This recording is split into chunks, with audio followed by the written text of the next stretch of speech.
Jadi karena seakan-akan belum melakukan. Indonesia itu dulu kedatangan Islam itu tidak pernah dipertentangkan antara Islam dan negara, sehingga diskusi itu sudah salah karena para wali itu tidak pernah mempertentangkan Islam dan keindonesiaan atau kebinekaan. Satu, bahwa para wali itu misinya dakwah, di mana-mana dakwah itu pasti ketemu yang berbeda, mulai beda agama, beda pilihan madhab, beda tradisi, beda kultur. Jadi itu tidak perlu dipertentangkan, tapi malah itu jadi lahan dakwah. Sehingga kita ini kalau diminta diskusi hubungan negara dan agama malah bingung, memangnya kenapa? Itu seperti dulu zaman P4, saya punya kawan di Jogja, teman saya nulis tafsir Profesor Zaini, itu pernah zaman Pak Harto disuruh sosialisasi P4 di Papua. Apa hubungan Pancasila dan UUD 45? Itu orang Papua jawab, hubungannya baik-baik saja Pak. Jadi yang unik tuh ketika disuruh baca Pancasila, 1 Pancasila, 2 ketuhanan yang Maha Esa. Nah, akhirnya 6 kan? Kenapa Pancasila jadi 6? Yang unik itu ketika ditanya, ini saya melihat langsung di TV 7 itu, Indonesiaku ini, ada anak-anak kecil ditanya, bendera ini milik siapa? Bendera merah putih itu. Jawabannya apa? Milik sekolahan Pak aja. Karena memang milik sekolahan. Itu yang tanya itu kaget. Milik sekolahan Pak. Nah, tentang tema ini mohon dibaca ini langsung start ya, langsung serius, karena tadi sudah kayak jurkam tadi, ini yang langsung khas ilmuwan. Ini sebagai penghormatan saya pada Yunisma, ini khas keilmuan. Imam Zuhri adalah gurunya Imam Malik. Ya, saya ulang lagi ya, Imam Zuhri adalah gurunya Imam Malik. Halaman 29. Ini langsung start saya baca halaman 29. Nah, ini terutama yang para punggawa-punggawa ini. Saya baca ya. Ini teks tidak ada yang saya rubah, memang persis seperti ini. Bismillahirrahmanirrahim. Yaqulu Zuhri, ini gurunya Imam Malik. Fama futiha fil islami fathun qablahu kana a'zuma minhu. Innama kanal qitalu haitsul taqon nasu. Falam makanatil hudnatu wa wadu'atil harbu wa amanan nasu ba'duhum ba'du wal taqaw fatafawadu fil hadits wal munaza'ah. Falam yaklim ahadun bil islami yaqilu syai'an illa dakhula fihi. Walaqad dakhalataini kasanaten mithlu man kana fil islam qabla dzalika wa aktsar. Terus ini ngomongnya harus santai, nggak boleh provokatif. Begini, kita tahu dalam perdamaian Hudaybiyah itu poin-poinnya itu semuanya merugikan Islam. Di antaranya adalah jika yang Islam masuk kafir harus dibiarkan, karena berarti masuk ke habitat asli. Karena Nabi sebelum jadi Nabi, komunitas pokok itu kafir, sehingga kalau Islam masuk kafir kembali ke habitat. Tapi kalau Islam masuk kafir, kafir masuk Islam itu harus dikembalikan karena dianggap bid'ah. Maka kalau kamu dituduh bid'ah itu tenang saja dulu, Nabi itu ya dituduh ji'ta bidinin muhdas, kamu datang dengan agama yang baru. Cuma agak diteruskan wa kullu muhdasatin bid'ah wa kullu bid'atin dalalah. Jadi orang-orang kafir dulu kalau ngomentari Nabi, ji'ta bidinin muhdas, kamu datang dengan agama yang apa? Baru. Nabi nurut. Semua perjanjian yang merugikan Islam itu Nabi nurut. Tapi Nabi hanya minta satu hal, jangan ada perang 10 tahun. Dan orang boleh seminar, boleh diskusi tentang Islam. Ya, ini dengerin betul ini. Jadi saya tidak akan provokatif, ini pakai logika. Nanti bisa dipakai disertasi doktor. Tapi saya minta orang boleh diskusi, boleh seminar tentang Islam. Akhirnya saat itu juga ada orang yang masuk Islam. Di depan tulisan itu belum kering istilahnya. Datang ke situ, namanya Abu Jandal bin Suhail bin Amr. Itu datang ke Nabi, ya Rasulullah, saya ini mau masuk Islam. Kata orang-orang kafir, ini pertama Muhammad, kamu komitmen enggak sama perjanjian? Kalau kamu komitmen harus kamu kembalikan. Nabi bilang, ya Aba Jandal kamu kembali ke mereka, ke habitat mereka, yaitu menjadi kafir, di komunitas kafir maksudnya. Akhirnya nangis. Sayyidina Umar itu mendekati Abu Jandal, kemudian memberi isyarat supaya ngambil pedangnya. Jadi isyaratnya wong ini baca ora wis. Maksudnya orang-orang kafir. Tapi Abu Jandal nggak mau. Singkat cerita akhirnya kembali ke komunitas kafir. Tapi yang dikatakan Imam Zuhri cara analisis ini nggak bisa pakai provokatif, harus pakai analisis. Innama kanal kitalu haitsul takon nasu. Yang namanya perang itu menjadikan orang tidak berpikir jernih. Ini poin yang diambil oleh Rasulullah. Kalau dibahasakan Nabi curi kesempatan, masuk Nabi dikatakan mencuri, meskipun itu hanya bahasa ya. Nggak mungkin lah kita bahasakan seperti itu. Saya ulang lagi ya. Kenapa ada perang berkesinambungan sampai tahun ke-8 Hijriah? Mulai tahun kedua ada perang Badar sampai tahun 8 Hijriah itu perang terus. Nabi sama orang kafir perang terus. Akibatnya apa Pak Profesor? Namanya perang itu ya nggak kau bermikir. Pokoknya agar ketemu Islam perang, Islam ketemu kafir perang, nggak kau bermikir. Padahal Islam itu bisa diterima oleh akal sehat, harus lewat diskusi, lewat pengamatan, lewat pemikiran, lewat pengendapan berpikir. Makanya Nabi tahu ini masalah besar. Kalau orang perang terus, itu gak kober mikir Islam, tidak sempat diskusi tentang Islam. Makanya Nabi hanya minta satu poin. Oke, perjanjian ini saya turutin semua, tapi saya minta orang kafir semuanya boleh mendiskusikan Islam, boleh seminar tentang Islam. Mereka bilang iya, karena pikiran mereka kan diskusi paling piye. Ternyata betul, ada diskusi. Terus temanya gini, kira-kira bener di Muhammad Abu Jahal. Terus Tuhan Muhammad sama Tuhan Abu Jahal itu keren mana? Diskusi. Tuhan Muhammad itu khaliqus samawati wal ardi, yang menciptakan langit bumi. Sebagaimana kampanyenya Muhammad. Ya mereka masih jangkar bilang Muhammad. Kalau Tuhan kita, ya berhala itu yang kita bikin, yang kadang rusak, yang kadang kudanan, terus lumutan, pokoknya terus diskusi. Kita kok bener pengirannya Muhammad. Terus Muhammad Abu Jahal. Mulai dhisik Muhammad itu ratau bodoh nih. Mulai dulu Muhammad tuh gak pernah bohong. Abu Jahal, waduh, wis bodoh nih ngongkonan. Wis ribet kan? Dan semua diskusi itu mengarah ke kebenaran Islam.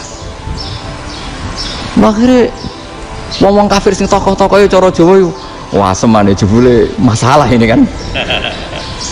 Artinya gini, kalau kita ingin Indonesia damai, sebenarnya yang untung itu Islam. Karena Tuhan yang menciptakan langit dan bumi tentu gak akan diperbandingkan atau akan dikalahkan oleh Tuhan yang lahirnya saja sudah di bumi.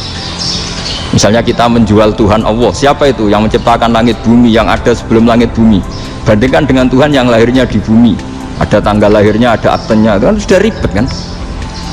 Begitu juga kalau memperbandingkan tokoh, Muhammad itu siapa? Tokoh yang bisa menyatukan pan Arabik, tokoh yang begini-begini, yang sayang istri, sayang keluarga, dibandingkan dengan tokoh Abu Jahal, Abu Lahab yang corong jauh penggaweannya yang ngerugikan orang lain. Akhirnya orang itu mulai tertarik sama Islam. Makanya kata Az-Zuhri pakai bahasa dulu, falam yaklim ahadun bil Islam. Tapi kalau sekarang yang populer itu bahasa yatakallam. Sebenarnya yang benar itu bahasa kalimah yaklimu kalaman, karena masdarnya itu kalam, berarti sulasi nopo mujarrad. Tapi di fi'ilnya itu mujarradnya enggak kelaku, jadi di fi'ilnya takallama ya takallamu, tapi untuk masdarnya yang kelaku kalaman. Jadi ini agak unik, agak enggak lazim. Mestinya kan takallama ya takallamu takalluman, tapi di masdarnya kalam populer, tapi di fi'ilnya tidak populer. Saya teruskan ya, ini penting sekali. Jadi menjual Islam, kalau boleh dibahasakan menjual, itu tetap enak dalam kondisi damai. Karena kalau kita perang, itu bawaannya kalau ketemu ya perang, kalau ketemu perang, sehingga orang itu rakober diskusi loh, saat benernya Islam sampai kafir itu bener di. Karena tidak kober diskusi, tidak sempat diskusi, orang yang milih yang kafir, karena yang mayoritas yang kuat, sementara Islam zaman itu lemah. Ya Nabi itu yang diminta hudnah, yang penting kita damai. Terus orang boleh mendiskusikan benar mana kita dan mereka. Ya setelah diskusi ya tadi kan nggak mungkin Allah yang begitu keren hebat pencipta langit bumi dibandingkan berhala yang mengurus dirinya sendiri saja tidak bisa. Walhasil terus orang mulai tertarik sama Islam dan aturannya nggak boleh dilarang diskusi itu. Nah makanya saya pernah ditanya beberapa profesor di Jogja, Gus, suatu saat kalau kampus paling keren di Jogja ini ada Islamic Studies, kemudian pengajarnya dari berbagai agama, ini riskan nggak bagi Islam? Saya jawab, asal yang didiskusikan Islam itu nggak masalah, yang repot itu nak umat Islam.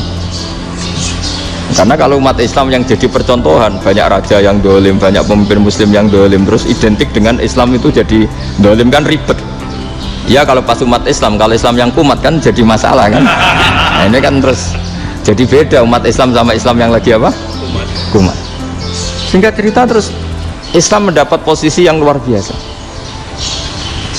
Nah makanya di sini diistilahkan falam makanatil hudnah, ketika ada perdamaian wa amanan nasu ba'dum ba'do, orang merasa aman, itu fatafawadu fil hadis wal munazaah, mereka berdebat. Munazaah itu berdebat, keren mana konsep Muhammad dengan konsep Abu Jahal, keren mana konsep Tuhannya Muhammad dengan Tuhan kita, terus diskusi. Dan mereka akhirnya ikrar, wah yang benar ya Muhammad lah, di mana-mana Tuhan tuh ya sebelum langit dan bumi, di mana-mana Tuhan ya punya reputasi menciptakan, masa Tuhan reputasinya diciptakan, kayak berhala dan sebagainya.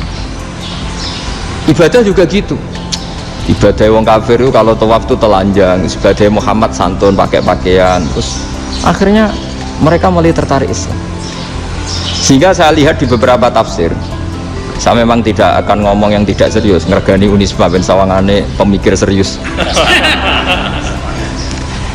Di Quran itu sampai lihat di tafsir Tobari itu ada ayat bal naqzifu bil haqqi 'alal batil fayadmaghuhu fa idza huwa zahid.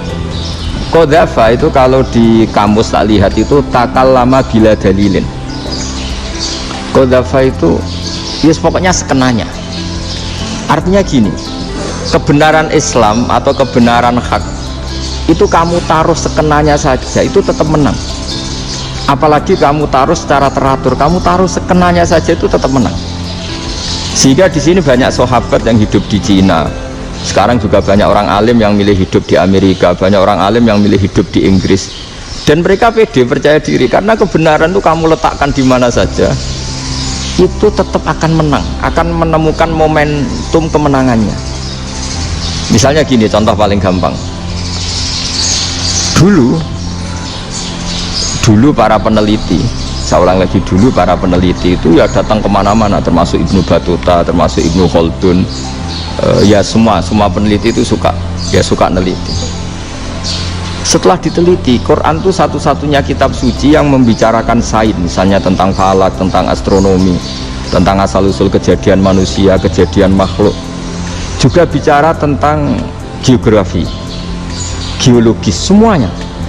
Sementara kitab lain hanya cerita tentang mawaid wal hikam wal ibar. Jadi diteliti kayak apa, pada akhirnya hak ini yang menang. Bal naqdhifu bil haqqi 'alal batil fayadmaghu fa idza huwa zahid. Saya berkali-kali cerita, ada ulama yang ahli matematika. Ketika ditanya kenapa kamu suka ngajar matematika, sampai muridnya itu ragu, ini guruku mlebu swarga ta ora, penggaweane mulang matematika. Tapi para muridnya bermimpi bahwa Imam Amudi itu disuruh ngajar para malaikat, dan itu pede betul dia. Kata Allah, ini ulama saya yang iman kepada saya setingkat iman kamu. Dari malaikat itu tidak mungkin Gusti, kita menyaksikan langsung engkau, sementara ini di bumi nggak nyaksikan jenengan, kenapa bisa sepede dan seyakin itu? Akhirnya Imam Amudi disuruh ngajarin matematika. Jadi Anda kalau profesor itu nanti harus sempat ngajari malaikat, itu baru benar-benar profesor. Jadi nanti di akhirat ngajari siapa? Malaikat. Jadi ada seminar yang melibatkan banyak malaikat, narasumbernya itu seorang profesor. Itu ketika kenapa engkau begitu yakin kalau Allah itu Tuhan dan Allah itu Al-Wahidus Shomad. Terus Imam Amudi mulai nulis angka agak beraturan, 2, 3, 4, 5 sampai 1 miliar, 1 triliun, semuanya agak beraturan. Kata beliau, nisbatus naini wasalasa ila ma la nihayatalaha iku nisbatul far'i ilal asli. Mbok angka sebanyak apapun, 2 dibanding 1 ya far'ul wahid, 3 dibanding 1 ya far'ul wahid, semua angka yang enggak terhingga pun dibanding 1 semuanya far'ul wahid. Semua angka sebanyak apapun itu cabang dari angka 1. Fakullu hadil awalim far'un minal wahidis somad, yaitu Allah Subhanahu wa ta'ala.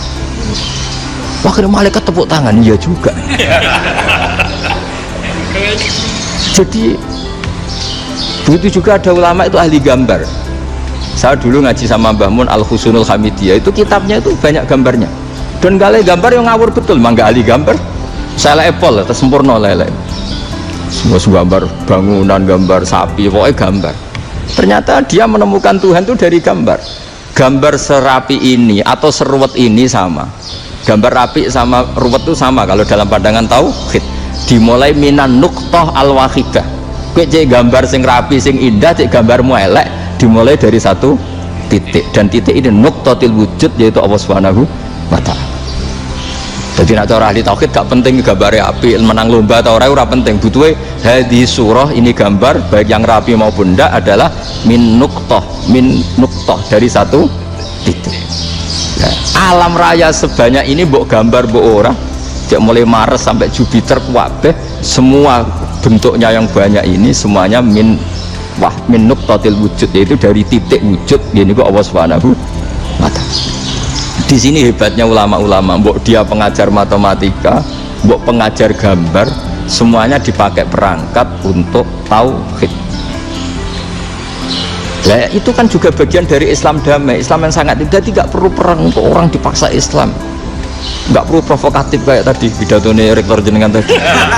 Jadi ciri utama ilmuwan tuh kalau ngomong datar tapi logikanya nggak terbantahkan, itu ciri khas ilmuwan. Kalau ciri khas politikus kalau ngomong itu keras, provokatif lah kira-kira gitu. Tapi isinya biasa. Nah, saya berharap nanti semua profesor doktor itu datar tapi isinya kualitasnya bagus ya. Jadi makanya terus kata ulama, kenapa diistilahkan balnat zifu bil haqqi, kenapa pakai qadzafa sementara qadzafa maknanya takallama bila dalil. Maksudnya bila dalil di sini itu min ghairi ikhtiyajin ila dalilin. Kebenaran itu memang nggak butuh dalil. Apa kita perlu dalilnya apa? Buktinya apa? Kalau tiga itu cabang dari satu. Wong gendeng yang takut gitu pas orang gendeng. Wong tiga cabang dari satu kok ditanyakan buktinya apa? Itu min awalil bidah. Pertama orang pasti tahu kalau tiga itu far'ul wahid. 1 juta juga far'ul wahid. 1 miliar juga far'ul. Gambar yang sebanyak apapun ya dimulai dari satu titik, cek gambar bener maupun yang tidak. Akhirnya apa? Ulama dulu itu sebegitu rileks nerangkan tauhid. Lalu kenapa asma ini yang ya ini kan khas NU ya, khas pesantren. Sebenarnya saya keberatan pakai istilah khas NU, pakai khas pesantren karena NU itu anaknya pesantren, jangan dibalik pesantren anaknya NU, karena sebelum ada NU itu ada pesantren. Tapi kayaknya Unisma lebih suka pakai bahasa NU dan saya ya agak-agak orderan yang terpaksa disuruh ngomong. Ini agak apa ya, agak kacau sebetulnya, ini agak kacau. Jadi NU itu sama pesantren itu tua pesantren. Jadi NU dilahirkan pesantren, bukan dibalik pesantren dilahirkan NU. Sehingga barokahnya didirikan pesantren ini, kadang nyuwun sewu sekali Mbah Hasyim itu kadang ide besar beliau itu ora dituruti wong NU. Jadi Mbah Hasyim cara kula kok dadi Mbah Hasyim ya mangkel. Mbah Hasyim itu ngarangno kentong. Nggih ngarangno beduk, tapi wong NU nganggo kentong. Beduk. Dan uniknya Mbah Hasyim enggak tersinggung. Karena ciri khas pesantren itu membolehkan perbedaan apa? Pendapat. Itu masyhur khilafnya Mbah Hasyim sama Mbah Fakih Mas Gumambang itu sampai dikitabkan, saling ngeritik, saling macam-macam lah. Jadi cara berpikir Mbah Hasyim ketika Nabi rembukan, ini gimana ya cara menentukan waktu sholat ya pakai kentong ya Rasulullah, zakalin nasoro itu untuk orang Nasrani, ya pakai buk itu trompet, zakalil Yahud itu untuk orang Yahudi. Terus ada yang lagi pakai api ya Rasulullah, zakalil Majusi itu orang Majusi. Setelah itu ada orang datang lari-lari cerita mimpi azan tadi, ya itu terus dipakai sarana pemanggilan sholat ya azan itu. Sehingga Mbah Hasyim menolak kentong karena mantas sababi qaumin bahwa ini beliau keras sekali sampai bilang haram. Beliau judulnya ya haram, al jasus antakrimin nakus, Setelah naskah itu sampai ke Mbah Fakih Mas Kumambang di Gresik situ, di daerah Dukun situ. Dulu nggak ada WA ya, jadi sampainya ya lama. Makanya saya sampai sekarang nggak punya WA, karena ya saya ulama kan, kalau WA-an terus ya jadi ulama. Nggak jadi ulama, main WA-an terus itu. Nah itu termasuk rektor nggak kau bermikir itu mesti kebanyakan WA. Karena kan otaknya didikte oleh sesuatu yang masuk. Sesuatu yang dilihat itu kan pasti mendikte kita. Beda kalau yang enggak WA-an kan mikir apa kita yang menentukan. Kalau WA-an kan kita ditentukan. Mau mikir anaknya butuh apa, gara-gara WA informasi Jakarta mikir Jakarta. Padahal secara kewajiban ngapain kamu orang Malang mikir Jakarta? Gara-gara WA mikir Jakarta belum selesai ada berita di Sulawesi, mikir Sulawesi. Habis itu mikir NTT. Makanya semua orang sekarang merasa tokoh nasional gara-gara informasi yang masuk itu nasional. Jadi Mas Yo RT yang mikir gimana Gus Indonesia. Ada RT loh. Sampai lupa kalau dia itu RT.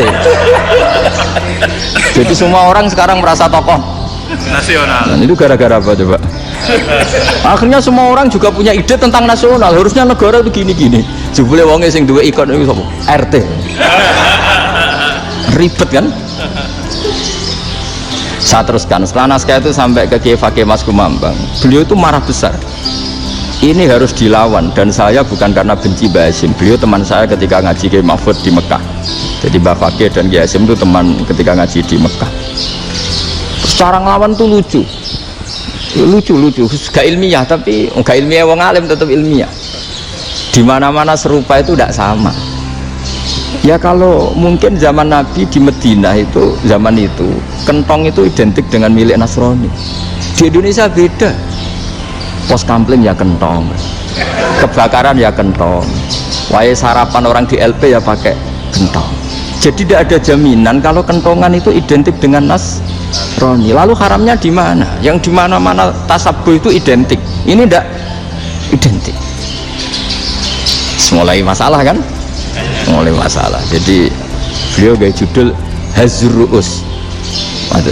Hazruus itu kepala bergeleng-geleng. Sekarangan kok ngene. Jadi sekarangan kok provokatif gitu gitu.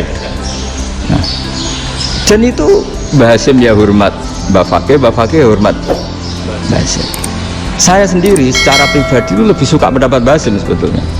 Karena bagi saya sholat itu sakral, ya sudahlah kalau sakral ya dipanggil dengan sesuatu yang sakral yaitu kalimat thayyibah adzan.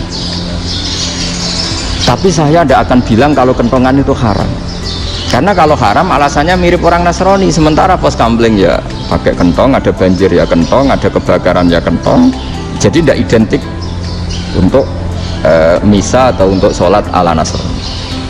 Tapi itu dulu ya rileks saja, dua beliau itu ya saling menghormati padahal saling kritik. Dan dulu ulama yang beda madhab itu ya saling menghormati. Imam Syafi'i itu kalau sholat di kawasan Masjid Abi Hanifah ya tidak kunut. Ketika ditanya kenapa kamu tidak kunut sementara engkau berpendapat kunut itu sunat, ikroman di hadal madhab, saya sangat menghormati madhab. Imam Ahmad bin Hanbal itu berpendapat kalau orang pakai bekam, pakai iftisot atau hijamah itu batal sholatnya. Sementara Imam Syafi'i mengatakan tidak batal apa sholatnya atau wudunya tidak batal. Tapi Imam Ahmad itu ditanya, apa kamu makmum Syafi'i? Bagaimana mungkin saya tidak makmum sama wali kutub seperti Imam Syafi'i? Padahal menurut keyakinan Imam Ahmad ini sholatnya batal. Ini habis ikhtiqam udah wudu, tapi tetap saja beliau karena perbedaan pendapat di furu' itu lazim. Ya orang boleh berdebat lah. Ketika Unisma datangkan saya itu saking senengnya kiai, saking sombongnya sampai ngatur kiai, kan nggak pernah bisa diperdebatkan. Itu kan orang boleh debat kan, itu saking angkuhnya apa saking senengnya kan nggak jelas kan.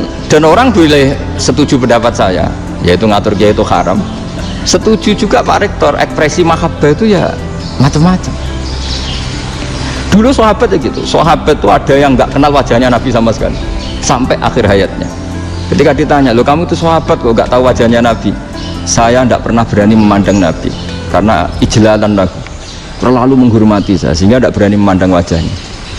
Ada sahabat yang penggawaannya dulu wajah Nabi sampai bisa nyifati alfiu faminunil hajib, sampai bisa nyifati detail karena delok wajah Nabi itu ibadah. Ada seorang wali ditanya, kalau kamu di surga ingin nggak melihat Allah? Enggak. Loh, tapi semua orang ingin melihat Allah. Unazzihu dzalikal jamal an-nadhari misli, ben gak elek-elek Allah tak delok terima aku. Wong ra jelas. Berarti kok delok pengiran.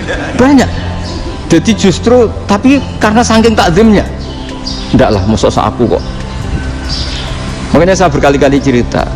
Menurut kesepakatan ulama, soft awal itu paling baik. Tapi banyak juga wali yang kalau sholat itu di belakang. Koyok paling bener yang gue ngarep. Bayangkan misalnya kamu semangat di soft awal di Masjid Haram, jebule sholatnya salah. Itu dari malaikat, gayanya gue ngarep, jebule raro. Ini di sini wong, jebule bodoh itu. Gayanya gue ngarep, jebule. Coba orang kalau sowan Mbah Mun, yang berani di depan itu kan ya ketuanya atau jubirnya kan, yang merasa tidak pati pinter-pinter kan mesti di pojokan. Artinya sudut pandang seperti itu ya sah saja, apa? Sah saja. Makanya banyak sahabat yang jarang sowan Nabi, alasannya takut ganggu Nabi. Banyak yang sering sowan Nabi, alasannya seneng Nabi. Yang sowan ya seneng Nabi, yang nggak sowan alasannya seneng. Loh, Nabi itu tokoh, punya keluarga, punya anak. Kalau saya sering sowan berarti sering ganggu. Yang sering sowan dia alasan ini khazanah kita harus istifadah. Jadi zaman dulu dia biasa dua sahabat, yang satu milih mahabbah itu milih sering sowan, yang satu juga mahabbah milih tidak sering. Karena pertanyaannya bisa dibalik kan, sering sowan apa sering ganggu coba. Nabi Abedar, assalamualaikum. Nabi nimang cucunya, assalamualaikum. Ayo bener yang sowan apa bener yang enggak kalau seperti itu. Akhirnya terus diatur sedemikian rupa oleh Quran. Walau annahum sabaru hatta takhruja ilaihim lakana khairal lahum. Jadi sahabat kalau mau sowan Nabi ya nunggu di Sufah. Kalau Nabi keluar berarti milik publik, sekali masuk ke dalam tidak ada berapa yang berani sowan. La tadkhulu buyutan Nabi illa ayyudzana lakum. Kalau soal sampai masuk dalam harus nunggu dipanggil. Karena sekali Nabi masuk dalam itu milik privat keluarga, milik istrinya, milik cucunya, milik keluarganya. Dan Nabi sekali keluar ke ruang itu berarti milik publik. Itu terus jalan tengah. Karena kalau langsung masuk, bayangkan saya itu sering menyaksikan Mbah Mun habis ngaji 2,5 jam ngaji Jalalain. Baru masuk, assalamualaikum. Padahal yai mungkin mau ke kamar mandi, mau ini itu. Jadi dulu itu Quran sangat modern. Sebelum ada dokter ngatur tamu, rektor ngatur tamu itu Islam sudah modern. Dia kan nggak fair kan? Misalnya saya ke Unisma harus janjian pakai ini, terus kalau misalnya kesini selonang-selonang kan lucu kan, mentang-mentang kiai terus juga sowan-sowanan selonang-selonang. Padahal kalau kita mau ke mereka pakai protokol. Sering tidak fair dunia ini, tapi karena aku kiai oleh gelo ya sudah. Akhirnya saya memutuskan gak gampang kemana-mana karena itu. Saya sering didatangi ajudannya menteri, Gus mau ada tamu dari Jakarta tanggal ini, mesti saya bilang, mereka milih tanggal yang mereka kosong, kok tidak mikir apa situ kosong. Tak jawab enggak sebelum diatur bahasanya dan tawaduknya gitu. Akhirnya dibalik, datang lagi, Gus jam dengan kosong apa kita menyesuaikan. Lah itu lagi dia akhlak kata saya. Itu baru punya akhlak kata saya. Bukan masalah ini, bukan masalah gengsi ya. Saya sendiri itu dolan ke alumni itu jarang karena ya takut. Kiai kan yo nganggur jam 09.00 nganggur, jam 10 nganggur. Bisa saja alumni itu kerja di pabrik, bisa saja yang latihan ekonomi di pasar. Sehingga kalau saya datang jam 9, iki kiai sing nilai santri ini, apa kiai sing ganggu santri. Ya karena orang ini melakukan rutin gak kok berpikir, pokoknya ngono jenenge silaturahim. Mau nyerah kok berpikir, padahal kalau diangen-angen ini kiai yang nilai santri ini, apa kiai yang ganggu santri ini karena datang di jam kerja.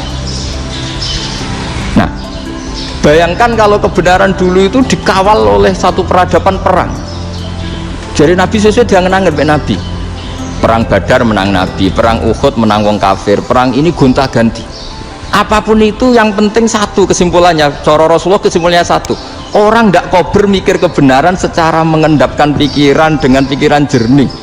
Maka hebatnya Nabi ketika perjanjian, pokoknya saya minta nggak ada perang dan orang yang boleh mendiskusikan Islam. Itu luar biasa idenya Nabi, karena bawaan perang itu orang kan nggak kober mikir. Ibarat seorang misalnya senang satu perempuan, ketemu rivalnya langsung perang kan gak mikir. Tapi kalau kau bermikir diangen-angen cawe wedok iku ora seneng aku. Untungnya apa untuk wong ayu ora seneng, malah mau loro hati. Terus sudahlah, buruan dialihkan kemana kan gitu. Itu nak mau amen WA nan tukaran lewat SMS atau tarung langsung ora kok bermikir. Tapi kalau kau bermikir, akhirnya berpikir deh. Perempuan tadi sebenarnya yang disenangi siapa? Oke, ternyata senang Pak Erick. Sudah kita ngalah. Karena tidak ada nikmatnya kan menikahi perempuan yang sama sekali tidak mencintai kita. Tapi kalau nak kau berpikir pokoknya diprovokasi, wah gue kalah BA, gue kalah BB, pikirannya kan ojo sampai kalah, bareng wis menang ternyata ada mas lah. Nah bayangkan Islam itu seperti itu dulu, dipertarungkan. Doang Islam tuh dinu aklin, agama yang diterima dengan akal sehat. Tapi sekarang ukurannya perang, yang menang berarti bener, yang menang bener, kan terus jadi repot. Itu Nabi tidak ingin, makanya Nabi ingin sudah lah, nggak ada perang. Nah, makanya kata Imam Zuhri, fathul Islam terbaik adalah orang boleh diskusi tentang Islam dan tidak ada perang. Lagi-lagi penting, tidak perang itu penting, silmun itu penting, perdamaian itu. Setelah tidak ada perang, akhirnya fatafawadu fil hadis wal munazah, orang boleh diskusi apa saja, termasuk boleh adu polemik. Konsep satu Tuhan dan Tuhan banyak diperdebatkan. Akhirnya Nabi secara rileks bisa menjelaskan, Muhammad, urusan kita banyak, kalau Tuhannya satu tidak cukup, Tuhan harus banyak untuk menyelesaikan berbagai urusan. Ada Tuhan bagi rektorat, bagi ya, macam-macam kan, ada Tuhan untuk ngurusi utang, ngurusi BPKB, macam-macam. Terus kata Rasulullah, enak saja Nabi jawabnya, ya kalau kamu punya majikan banyak, perintahnya beda-beda, kamu mangkel enggak, bingung enggak? Ya susah mat, kalau majikannya banyak, perintahnya beda-beda, kita jadi repot. Seneng mana? Seneng majikan satu. Ya sudah, Tuhanmu itu majikan kamu, kalau Tuhannya banyak, perintahnya macam-macam, kamu yang repot. Akhirnya ya sudah mat, Tuhannya satu aja. Ya itu ya barokahnya diskusi tadi, barokahnya enggak perang. Daraballahu mathalan rajulan fihi syuraka'u mutasyakisuna wa rajulan salamal lirajul hal yastawiyani masalah. Terus alhamdulillah. Jadi orang yang paling kafir pun saat itu taslim. Nah ini kembali ke kalimat la ilaha illallah. Saya tidak perlu provokatif, pasti teori saya itu benar. Bukan saya bilang benar itu karena sombong, enggak. Ini sesuai teks. Misalnya begini, benar nggak kelompok takfiri yang suka ngafirkan orang lain? Itu pasti tidak benar. Logikanya gampang. Orang yang kafir 70 tahun saja dengan melafadzkan la ilaha illallah menjadi muslim. Masa dengan kalimat yang sama yang muslim menjadi kafir? Itu logikanya kan nggak ketemu. Orang kafir 70 tahun untuk menjadi muslim disuruh baca apa? La ilaha illallah. Tapi gara-gara baca la ilaha illallah nyekel patok jadi kafir. Pertanyaannya, loh ini kalimat apa? Kalimat untuk mengkafirkan apa kalimat untuk mengislamkan? Karena yang kafir dengan kalimat itu menjadi Islam, ternyata yang Islam dengan kalimat itu menjadi kafir. Itu ketemu nggak? Cara logika itu kan nggak ketemu kan? Makanya cara pikirannya Abdul Hasan Asadili, dan saya setuju pikiran itu. Istighfar ini boleh orang Jawa Timur protes karena kadang beda manhaj, tapi jangan protes saya, protes Abdul Hasan Asadili, kualat mesti sampean. Ketua Torekoh napa? Sadiliyah. Cara mazhab Sadili, dan Anda boleh berbeda mazhab, mencari khasnya wong kampus sing wani beda kapasitas lah, pokoknya butuhnya beda, dan ketok pinter, ketok kritis tuh. Cara mazhab Abdul Hasan Asadili itu gini Pak Rektor, jadi istighfar itu baik, tapi ba'da kamali tauhid, setelah tauhidnya itu benar. Alasan beliau masuk akal. Ketika ada ayat fa'alam annahu la ilaha illallah wastaghfir li dzambik, bihadil kalimah. Jadi orang boleh istighfar setelah tauhidnya benar. Alasannya Abdul Hasan Asadili begini. Qul lil ladzina kafaru iyantahu yughfar lahum ma qad salaf. Katakan kepada mereka yang kafir, sekali mereka tidak kafir, maka otomatis dosanya masa lalu diampuni. Pertanyaannya, yang bisa menghentikan kekafiran itu kalimat apa? La ilaha illallah. Dengan hanya melafadzkan la ilaha illallah Muhammadur Rasulullah, langsung yufar lahum ma qad salaf, langsung dosanya ampuni. Berarti yang menjadi pengampun dosa lah, penyebab pengampunan itu apa? La ilaha illallah. Itu bahkan orang kafir belum istighfar. Di ayat itu kan Allah gak mensyaratkan setelah la ilaha illallah istighfar baru diampuni, enggak, asal la ilaha illallah langsung yufar lahum ma qad salaf. Saya ulang lagi ya, jelas ya. Jadi kulil ladzina kafaru iyantahu yufar lahum ma qad. Nah sekarang iyantahu, mereka berhenti dari kafirnya, Syaratnya pakai apa? La ilaha illallah Muhammadur, itu langsung yufar lahum maqad. Artinya apa? Ghufranullah itu bisa didapat hanya dengan mujarrodut tauhid, yaitu hanya dengan melafadzkan kalimah thayyibah. Dan sahnya istighfar juga berdasar kalimah thayyibah itu. Misalnya gini, orang kafir sebelum Islam melafadzkan astaghfirullah, astaghfirullah, astaghfirullah, kira-kira diterima enggak? Enggak kan? Karena syaratnya istighfar ba'dat tauhid. Nah makanya dalam adab Sadili istighfar itu setelah la ilaha illallah. Karena cara pandang ya seperti itu. Jadi fa'alam annahu la ilaha illallah wastaghfir li dzambi. Jadi dengan kebenaran tauhid saja ini sudah cukup kita insya Allah layak diampun. Karena innallaha la yaghfiru ayyusyraka bihi wa yaghfiru ma duna dzalika liman yasha. Jadi orang yang tauhidnya benar itu bisa diampuni Allah asal tauhidnya benar. Itu Allah ngendikan liman yasha wa yaghfiru ma duna dzalika liman yasha. Dawe Imam Suyuti walam yakun liman yastaghfir. Jadi orang yang bertauhid secara benar meskipun gak sempat istighfar itu tetap potensi diampuni.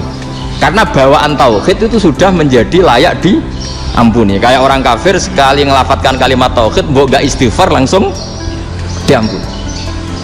Nah karena melihat seperti itu terus orang berlomba-lomba memperbanyak jumlah ngafat la ilaha illallah. Jadi kita yang alim, kita semua, saya tidak bilang saya, kita termasuk yang di pinggir-pinggir saya ngaku alim dengan masalah lah sumpah. Kita semua yang alim-alim itu tahu bahwa la ilaha illallah itu super. Sudah bawaannya tauhid, juga punya kelayakan diampuni. Nah kemudian nasib kita agak sial, malah kalimah ini dituduh bid'ah, dituduh khurafat. Mergo Nabi nggak pernah tahlilan, Nabi nggak pernah. Nabi nggak pernah tahlilan, kalau diartikan Nabi ratau mau la ilaha illallah, enak gak kalimah ini? Nah, ini provokatif ini. Jadi ini sudahlah, keanehan-keanehan ini kita terima karena ciri utama wali, ciri utama ulama itu wa udu fisabili, harus pernah disakiti. Jadi kalau Unisma sakit kalau dituduh apa? Dituduh bid'ah itu berarti belum calon ulama. Calon ulama itu wa udu fisabili, harus disakiti. Jadi kalau kamu disalahpahami itu ya harus santai. Provokatif tadi. Iya, termasuk provokatif tadi. Termasuk diatur tadi itu. Jadi kalau cara berpikir kan, karena mereka itu memang kalau kita turutin itu memenya itu terlalu, kadang menghujat kita itu enak ya jadi GNU, ada orang mati datang, kiainya dapat makan, dapat rokok, terus pulang. Jadi apa? Terus kita kayak tersangka terus. Kita kan kayak tersangka terus, tertuduh terus. Terus yang orang NU ya memenya juga nggak kalah ekstrimnya. Boleh ya ajaran orang nggak boleh ngasih-ngasih kiai gitu. Berarti boleh dong ajaran kikir. Jadi memang kadang apa ya, cangkem elek lah bahasa kasarnya itu. Itu memang kadang lebih mengenakan. Kalau kita datang ke acara mayat kan dapat makan, dapat minum. Kalau yang sohibul bed rokok ya dapat rokok. Kalau kiainya dapat wajib, kadang 20.000, kadang 50.000. Terus memenya itu kok setega itu ya, ada orang meninggal kok malah kita makan-makan. Seakan-akan kan kultur ini biadab kan gitu. Tapi yang orang NU kebalikan bales. Oh ternyata nggak boleh ya mayat disodakoi, ternyata nggak boleh ya orang dermawan. Berarti Islam membolehkan medit ya gitu. Ya modus ini kan. Angen-angen itu luwih mandi timbang takbir ya kan. Karena ini kan memicu emosi kan. Memicu apa? Emosi. Nah tapi saya kalau disuruh bela mana itu tidak ada yang saya bela. Ya seorang sudah lah, kalau mau nganggur saja sudah itu bisa. Ya tapi itu memang apa ya, itu khazanah Islam, ada yang kritik ada yang enggak. Ya itu memang khazanah, ya biasa aja kalau saya biasa. Karena dulu ulama itu sudut pandangnya itu ya seperti itu. Ada yang ulama suka ibadah itu sholat, ada yang milih apa tidur. Sampai Imam Ghazali bilang suatu saat ibadah terbaik di zaman akhir itu tidur kan. Sholat saja kalah sama tidur kan. Tapi itu loh ya, yang wajib tetap loh, terus kamu gak sholat wajib. Begini beliau mencontohkan itu. Ada orang sholat tahajud terus obsesinya itu ingin hajatnya terkabulkan. Sementara yang tidur obsesinya nikmati rahmatnya Allah, boleh tidur, bisa tidur. Kata Imam Ghazali, timbang kita tahajud terus nuntut pangeran aduk turu kan. Mergo engko di akibat terus setan memberi bisikan, lo nyatanya kamu tahajud ya gak terkabul. Berarti cerita bahwa Nabi ngendikan kalau doa tahajud mustajab enggak. Daripada ngono ki aduk turu ora tau donga ya Ghazali. Timbang abri-abri Islam ya, timbang elek-elekin apa? Islam. Jadi ulama itu mulai dulu itu sudah berpikir. Banyak orang menjadikan tahajud, sholat malam itu media untuk hajatnya. Dan kalau nggak kesampaian ini mutung. Nyalahkan kiainya ijazah ramanti. Macam. Terus daripada ngono ora usah apa? Tahajud turu. Dan jenis kayak ini tuh banyak.